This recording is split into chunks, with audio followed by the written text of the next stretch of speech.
Hello guys, আসসালামু আলাইকুম। কেমন আছেন আপনারা? আশা করি ভালো আছেন। আল্লাহর রহমতে আমিও ভালো আছি। আজ আমি আপনাদেরকে মাটির চুলায় খোলা জালি পিঠা বানিয়ে দেখাবো। একটা পাতিলের মধ্যে আমি নিয়ে নিলাম 3 কাপ চাউলের গুঁড়া, শুকনো চাউলের গুঁড়া। দিয়ে দিচ্ছি একটু লবণ, দিয়ে দিচ্ছি উষ্ণ গরম পানি। বেশি গরম পানি দেওয়া যাবে না, উষ্ণ গরম পানি দিতে হবে।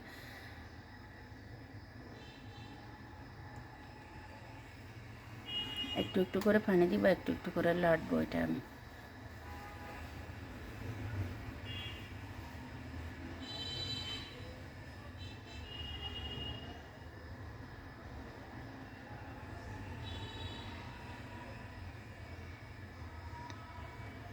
ব্যাটারটি স্মুথ করে নাড়তে হবে।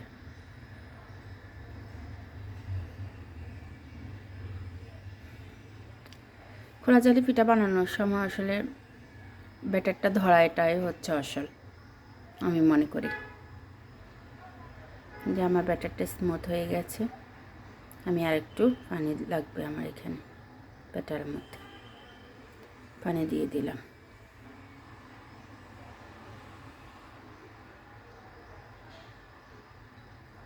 মনে হচ্ছে আরও একটু পানি লাগবে। এখন আমি এখানে ডিম দিয়ে দিলাম। এখানে আমি আরও একটা ডিম দিয়ে দিলাম।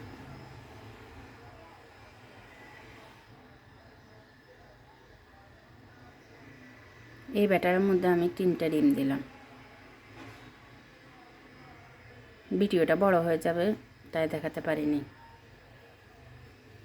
আপনারা ব্যাটার অনুযায়ী অনুমানিক করে ডিমটা দিবেন। কম বেশি হতে পারে, সমস্যা নেই। বেশি ডিম দিলে স্বাদ বেশি বাড়বে, কম দিলে কম বাড়বে, এরকমই। আমার কাছে এরকমই ভালো লাগে।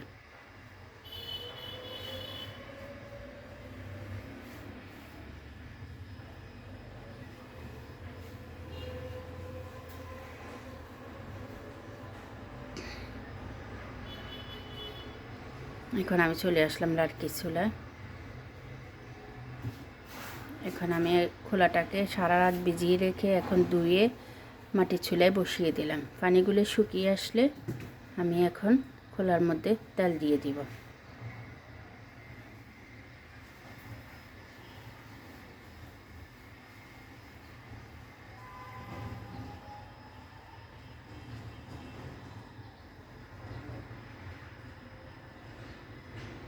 টিস্যু পেপার দিয়ে মুছে নিচ্ছি পানিগুলো। এখন আমি একটু সরিষার তেল দিয়ে খোলাটা মুছে দিব।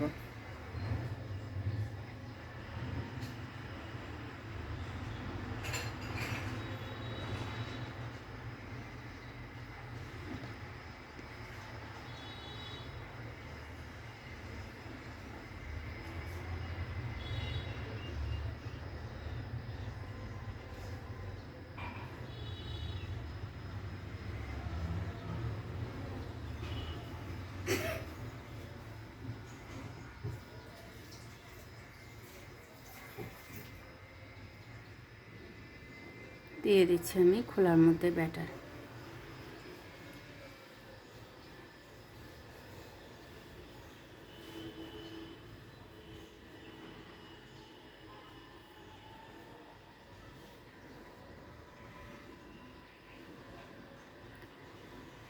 তো গাইস, প্রতিদিনের মতো আমার ভিডিওটা যদি আপনাদের কাছে ভালো লেগে থাকে বা একটু উপকৃত হন, তাহলে আমাকে একটা লাইক কমেন্ট শেয়ার করতে ভুলবেন না। আমার চ্যানেলটা সাবস্ক্রাইব করে দেবেন। আমি 1 চামচ আটা দিয়ে এখন একটু ঢাকনা দিয়ে দিলাম। এপিট ওপিট আমি ঘুরিয়ে দিচ্ছি।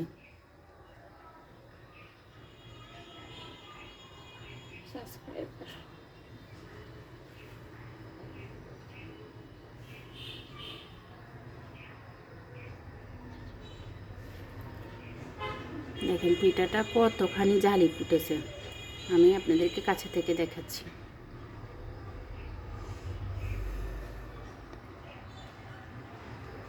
আমি পিঠাটা একটা ডিশে নিয়ে নিচ্ছি।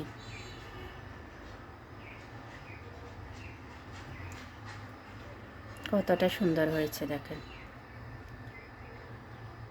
এখন আমি আর একটা পিঠা বানিয়ে নিচ্ছি।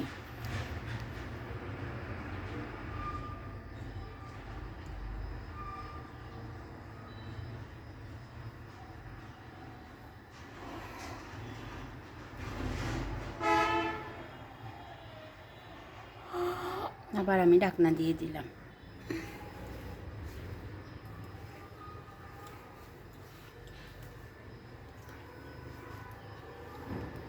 দেখেন পিঠাটা কত সহজভাবে উঠিয়ে নিচ্ছি আমি।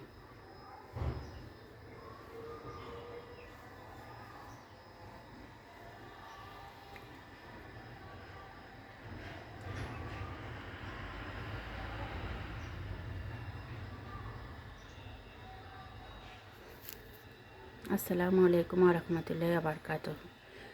কতখানি পিঠা আমি বানিয়ে নিচ্ছি এক এক করে দেখেন।